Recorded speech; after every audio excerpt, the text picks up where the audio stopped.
It was good. Yeah. Good morning, good afternoon, good night.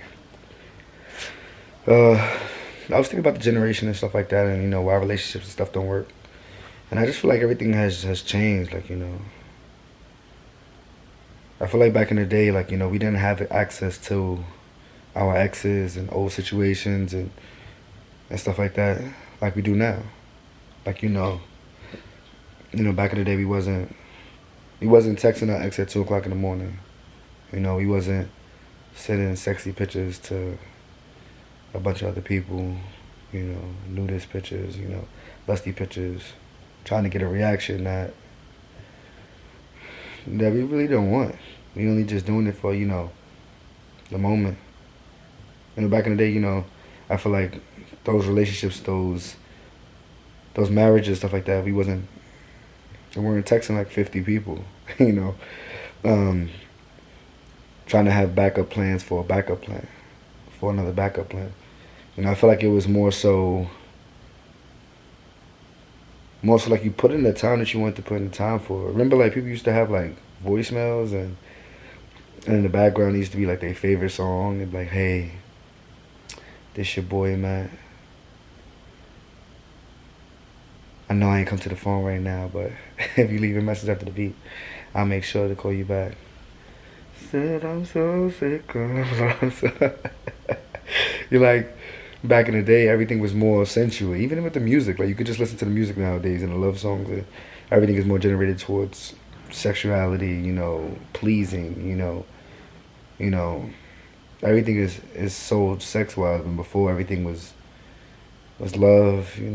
Falling in love, viewing each other. Everything was just Luther Vandross, Gerald Levert, all those people. You know what I mean? We didn't have someone lined up. You know, we kind of just like went all in for the person we was talking to because, like I said, social media was popping, but it wasn't as popping as it is now. Now it's much more easier, much more accessible.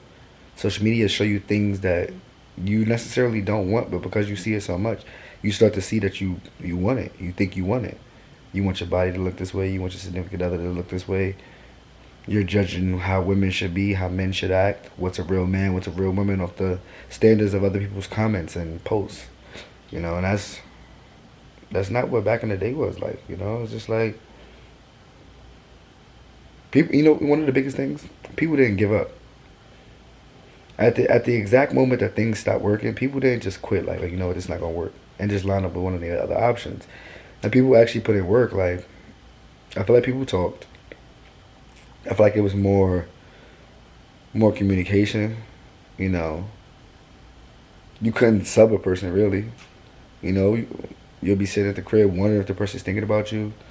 Wondering if the person's feeling this way about you. You didn't have to go to their social media, tapping their story just to see if they subbing or tweeting about you or posting about you.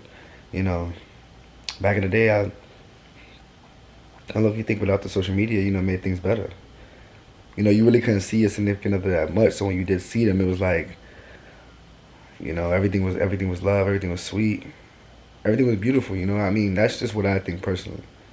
You woke up, went to sleep, you were eager to see this person.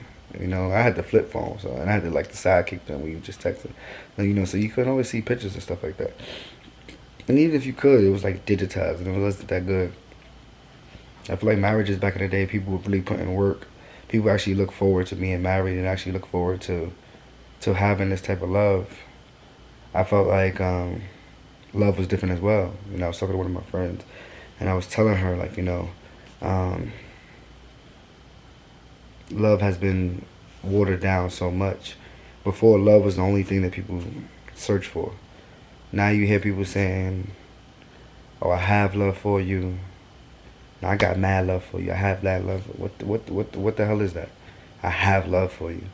If you're not in love, you don't have. I don't believe in that. I have love for you. Then nigga, you just basically saying that you really, really, really like me. You know what I mean? Or I'm in love with you. And then there's unconditional love. I can understand the in love, and I can understand unconditional love. Unconditional love is what you have for your children. If you have a significant other, your marriage. And I can understand being in love. Being in something that you wasn't in before, and you find yourself being attached to it. I feel like it varies. I feel like as we get older, we're devaluing so many things that held value as when we were younger, that it just doesn't do the same. And I don't know. That's just me. Like I just feel like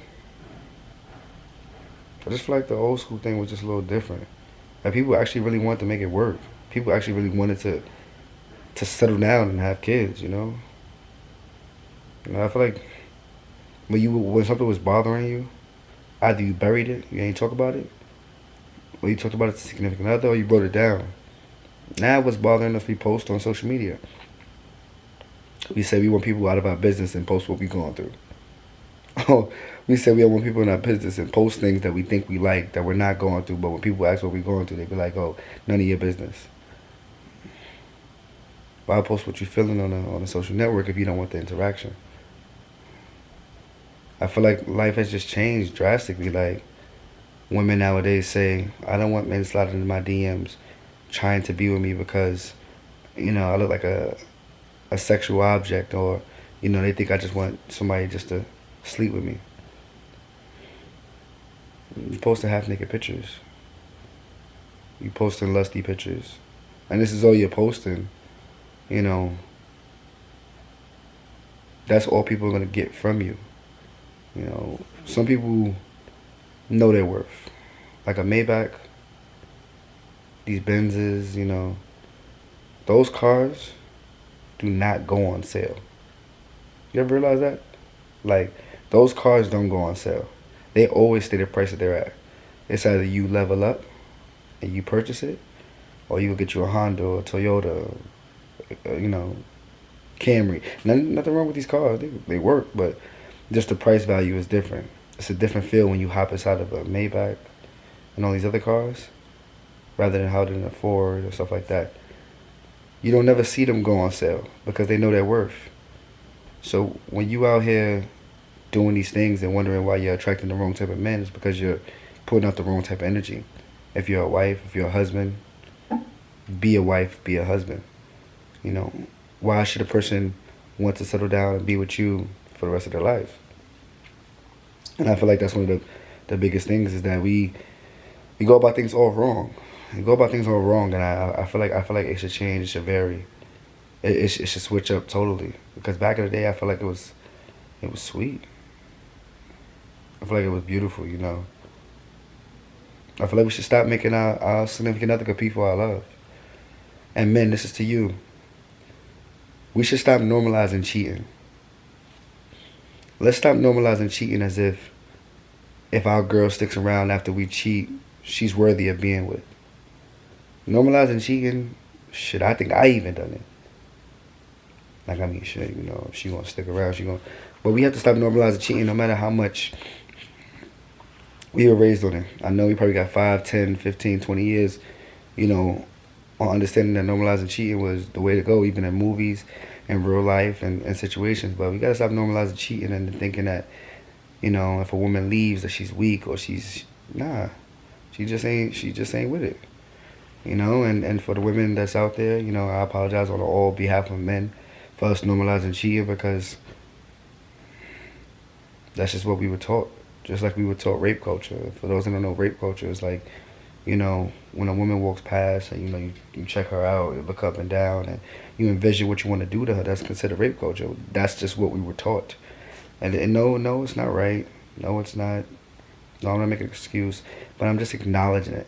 The biggest step to fixing something is acknowledging a problem and then going about it further. Doesn't mean I'm not going to look or turn my head when I see a girl that's attractive. Doesn't mean that, but I'm more respectful towards it. I'm also understand the root of the problem, where it came from. But you guys got to really ask yourself, like, why do we feel like we have to cheat first, put women through tough hardship, then try to settle down and get them to love us? The damage is already done. Stop making people compete for your love, men and women. No matter how much is out there, no matter what you think you got, love you first. Love you first before anything. Really, really, really, really put in your own work. and taking your own advice. Stop listening to everybody else. Allow your heart and your mind to work together. They normally compete with each other, but allow them to work together and figure out where you stand at in your life. Stop letting your friends put their 2 sentences in. Stop letting your family put their 2 sentences in. Yes, you could take consideration, but at the end of the day, be your own person, man. Before we could fall in love, before we could have friends, before we could get, we have to really deal with our societal issues and our emotional issues and our relationship issues and focus on ourselves. But understand, like, the direction we're going with this thing we call love, these emotions, these passions, back in the day was different.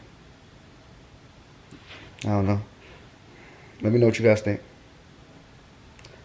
Hope you guys have a great day. Also, update on my knee. Alright. Holla at your boy. It's your boy Royalty. New merchandise dropping this Friday. Pre-orders on. Make sure y'all check it out.